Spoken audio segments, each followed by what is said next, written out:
ముఖ్యమంత్రి గారికి తెలియజేయాల్సింది ఏంటంటే, ఫస్ట్ ఆఫ్ ఆల్ ఆయనకు తెలియట్లేదేమో కానీ ఆడవాళ్ళు ఉసురు పోసుకుంటాం అనేది చాలా ఇబ్బందికరమైన విషయం. అది ఆశా వర్కర్లు అవని, అంగన్వాడీ వాళ్ళు అవని 1,00,000 మంది ఆడవాళ్ళు పైగానే రోడ్డు మీదకి వచ్చారు. ఒక్క ఆడదాన్ని ఉసురు పోసుకుంటేనే రావణాసుడు ఇదైపోయాడు కదా, నువ్వు ఎలా బతుకుందాం అనుకుంటున్నావు? ఒకసారి ఆలోచించు. నీ ఇంట్లో ఉన్నది ఆడదే, అయినా నీకు ఆడదాని విలువ ఎక్కడ తెలిసిద్దిలే. తల్లి చెల్లిని ఇంటికి పంపించేసినోడికి నీకు ఆడదాని విలువ తెలియదు. అందుకు చేత ఆడవాళ్ళ విలువ ఇప్పటికైనా తెలుసుకుని ఆశా వర్కర్లకి, అంగన్వాడీ వాళ్ళకి నువ్వు అన్న మాట ప్రకారంగా చెయ్యాలని చెప్పి వాళ్ళకి అండగా మేము జనసేన పార్టీ తరపు నుంచి వెనకమాలు ఉంటామని, పెనంలూరు నియోజకవర్గం తరపు నుంచి జనసేన వీర మహిళలుగా నీకు ఇది ఒక హెచ్చరికగా చెబుతూ, ఇప్పటికైనా ఎలక్షన్ ముందు నువ్వు ఆడవాళ్ళని ఉసురు పోసుకుంటావంటే నువ్వు కర్మకి వెళ్ళిపోయినట్లకే, నీ కర్మ దగ్గర పడిపోయింది. అది చూసుకుని ఇప్పటికైనా ఒక ముఖ్యమంత్రి మాకు ఈ పని చేసి పెట్టాడు అని, నిజాయితీగా ఉన్నాడు అని అనుకునేటట్టుగా నువ్వు చేస్తావని ఆశిస్తూ, ఇది ఒక వీర మహిళ తరపున విభాగం నుంచి హెచ్చరిస్తూ, జనసేన తరపు నుంచి వాళ్ళకి అండగా ఉంటామని తెలియజేస్తూ, జై జనసేన. లేదు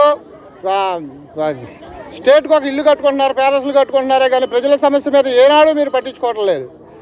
దీని గురించి మా జనసేన పార్టీ తరఫున మేము ప్రజల్లో గట్టిగా తీసుకెళ్తాము. అంగన్వాడీ వాళ్ళకి ఏ కష్టం వచ్చినా, ఆశా వర్కర్లకు ఏ కష్టం వచ్చినా కానీ మేము దీని గురించి స్పందిస్తాము.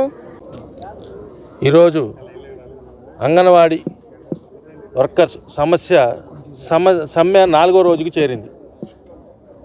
ఎంత ఉధృస్థాయికి వెళ్తుందంటే, వాళ్ళను రాష్ట్ర ప్రభుత్వం పెట్టిన బాధలు వర్ణతాతీర్థం.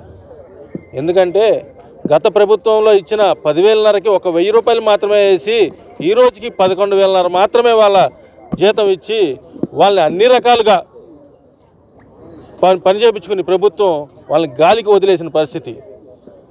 ఈ అంగన్వాడీ టీచర్లు కోరుకునేది ఒకటే, మమ్మల్ని ప్రభుత్వ ఉద్యోగులుగా గుర్తించండి, మాకు 26,000 రూపాయల వేతనం, కనీస వేతనం మాకు ఇవ్వండి అని చెప్పి వాళ్ళు అడిగిన దాంట్లో ఏమాత్రం తప్పులేదని చెప్పి ఈ సందర్భంగా చెప్పడం జరుగుతుంది. అలాగే అంగన్వాడీ సెంటర్ల ఇళ్ల కరెంటు బిల్లులు కానీ, ఇంటి అద్దులు కానీ 6 నెలలుగా ప్రభుత్వం కట్టలేని పరిస్థితిలో ఉందంటే ఎంత దౌర్భాగ్యంగా పరిపాలన చేస్తుందో ఈ సందర్భంగా తెలియజేయచ్చు. 11,000 రూపాయల జీతం తీసుకునే అంగన్వాడీ కార్యకర్తలు మన ఇంటి యజమానులకి ఇంటి అద్దెలు ఏ రకంగా కడతారు, అలాగే కరెంటు బిల్లు ఎలా కడతారు? ఈ మాత్రం కూడా గవర్నమెంట్ కట్టలేని